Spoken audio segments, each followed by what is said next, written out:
Nayib Chaez de Calderón y Villaverde. Gracias, señor director. Miren, antes de entrar en el comentario principal que tenemos para el día de hoy, yo quiero ponderar de manera positiva la disposición que tiene el Banco de Reservas de la República Dominicana de unos 5,000 millones de pesos para prestarlos a las pequeñas y medianas empresas del país, para que estas pequeñas y medianas empresas puedan recuperarse del impacto económico negativo que ha tenido la pandemia del coronavirus sobre todas las empresas en nuestro país, pero sobre todo a ese sector que es tan vulnerable, a ese sector de las pymes, las pequeñas y las medianas empresas que van a recibir estos préstamos a una tasa preferencial, una tasa de un 8% anual. Así que yo valoro positivamente esa decisión que tomara el gobierno y que la canalizara a través del Banco de Reservas de la República Dominicana, porque hay muchas pequeñas y medianas empresas que están al borde de la quiebra, están a punto de cerrar sus puertas.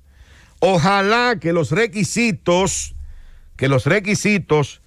no sean tan complicados para estas empresas y muchos puedan acceder a ese crédito blando para de alguna manera poder consolidar sus deudas, pagarlas y poder seguir adelante, o que puedan emplear una parte de ese dinero para cubrir sus deudas y la otra para seguir trabajando, para seguir creciendo, para seguir avanzando, aún en medio de esta situación sanitaria tan difícil que tenemos en el mundo, a lo que no escapa, por supuesto, la República Dominicana.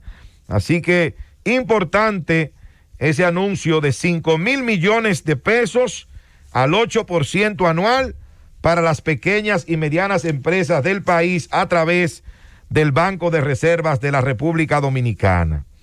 Por otro lado, señores, don Álvaro hablaba algo de esto en su comentario esta mañana, de que en el día de hoy la directora general de Ética e Integridad Gubernamental, la doctora Milagros Ortiz Bosch, y el director general de Contrataciones Públicas, Carlos Pimentel, entregarán a la Procuraduría General de la República el primer expediente sobre supuestos, hay que ponerle esa palabra, óiganme bien, sobre supuestos actos de corrupción. Usted no puede dar por sentado de que ahí hubo un acto de corrupción.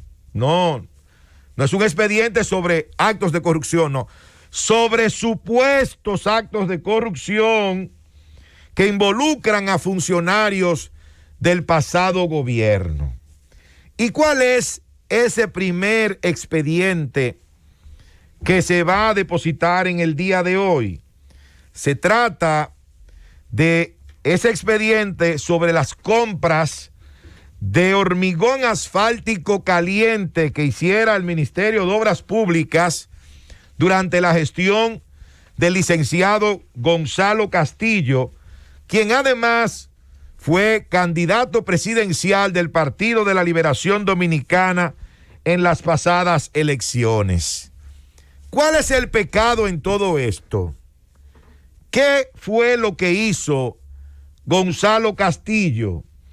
Gonzalo Castillo democratizó el negocio del asfalto en la República Dominicana, porque anteriormente aquí había 2 o 3 empresas que tenían el control absoluto en la venta del hormigón asfáltico caliente.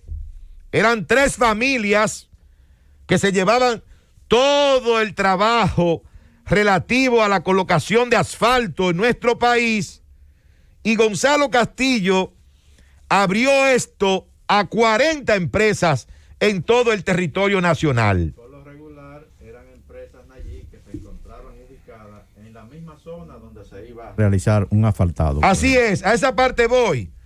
porque estas grandes empresas estaban ubicadas posiblemente aquí, en la capital, en Santiago, pero cuando había que hacer un trabajo en Barahona, cuando había que hacer un trabajo en Jimaní, cuando había que hacer un trabajo en Atomayor, cuando había que hacer un trabajo en la provincia de la Altagracia, bueno, ese traslado de ese hormigón asfáltico desde donde tenían la planta aquí en Santo Domingo o en la provincia de Santo Domingo o en Santiago, encarecía los costos de esa obra, encarecía los costos de ese trabajo.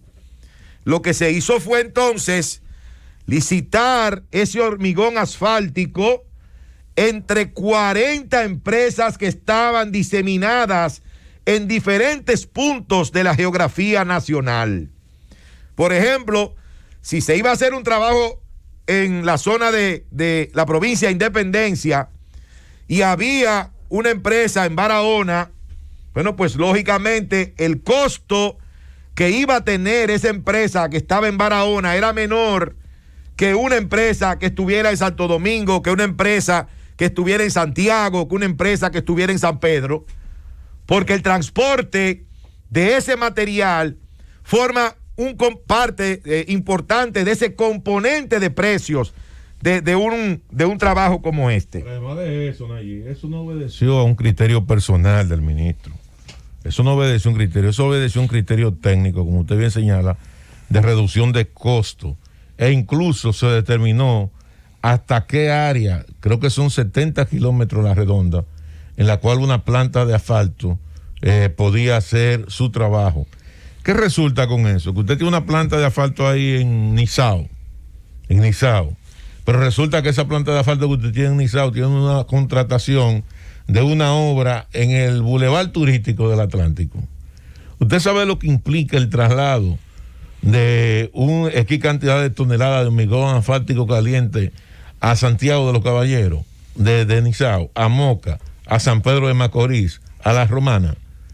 Pero obviamente que lo sometan, porque resulta que todo eso es fruto de un trabajo basado en un nivel de transparencia y de equidad. Ahí están las 40 empresas. Así es. Ahí están y lo que habría que ver es cuál fue el monto que se le adjudicó a cada una de esas empresas. No, y lo que habría que ver sobre todo es si realmente se compró ese asfalto y si realmente se utilizó ese asfalto. Porque si se compró y se utilizó, entonces ahí está. Es que son renovación de contrato. Lo otro es a quién se lo compraron. Vamos a ver. Ahora, hay algo aquí que es indiscutible. Algo que es indiscutible. ¿Por qué se toma este caso como el primero para ser llevado a la justicia? Bueno, porque se trata del ex candidato presidencial del Partido de la Liberación Dominicana, que obtuvo casi un 37% en el pasado proceso electoral.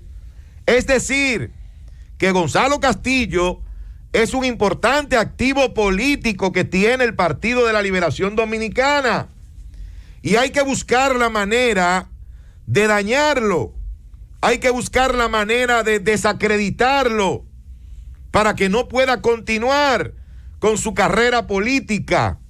Ahora, que hagan la investigación, que busquen todos los elementos que puedan tener de pruebas, porque esto no es cuestión de bla, bla, bla. El derecho es cuestión de pruebas. Ahí hay que llevarle las pruebas al magistrado, al juez, al tribunal, para que el tribunal decida si esas pruebas son lo suficientemente convincentes y contundentes para poder condenar a una persona. Entonces, eso es lo que tienen que hacer. Pero de manera muy particular, quien les habla cree en la honestidad y en la seriedad de Gonzalo Castillo. Hasta prueba en contrario. Hasta prueba en contrario, yo creo en la seriedad, en la honestidad, en el trabajo que realizó durante 7 años al frente del Ministerio de Obras Públicas el licenciado Gonzalo Castillo, que modernizó ese ministerio, que democratizó las obras en ese ministerio, que solamente la hacían 2 o 3 empresas en este país. Claro, esas 2 o 3 empresas en este país no estaban muy contentas con esa situación, porque si anteriormente esas empresas, hacían todo, hacían prácticamente el 80% o el 90% de las obras que se construían en este país, de ahí pasar a ser solamente una parte de ellas, porque se le dio la oportunidad a otras empresas también que pudieran hacerlo. Lógicamente que esa gente no se iba a sentir contenta, esa gente no iba a estar conforme con esa distribución de las obras en muchas empresas de construcción de la República Dominicana. Por eso yo digo como Felipe, que lo depositen, que investiguen, que se llegue hasta las últimas consecuencias en este y en cualquier otro caso. Ahora, yo reitero mi posición de que hasta prueba en contrario para Nayib Chaede, Gonzalo Castillo actuó con transparencia, es un hombre honesto y es un hombre serio que lo único que hizo fue modernizar y poner a trabajar verdaderamente el Ministerio de Obras Públicas. Llévatelo, Cundo.